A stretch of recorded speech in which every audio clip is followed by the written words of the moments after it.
School అంటే building కాదు, అక్కడ జరిగే రోజులు ఫ్యూచర్ని బిల్డ్ చేస్తాయి. మన దగ్గర టీచింగ్ అంటే మార్క్స్ కోసం కాదు, అండర్స్టాండింగ్ కోసం.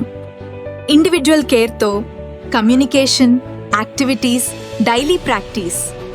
పిల్లలు కాన్ఫిడెంట్గా గ్రో అవుతారు. ఏసీ క్లాస్ రూమ్స్లో కంఫర్టబుల్ లెర్నింగ్, ఫ్రీ బుక్స్, యూనిఫామ్స్తో సపోర్ట్ కూడా ఉంటుంది. ఇది జస్ట్ స్కూల్ కాదు, complete learning place. Victory School 2026 to 2027 admissions open now. Nursery to 7th class. Ippude call cheyandi 8019471999 8019472999.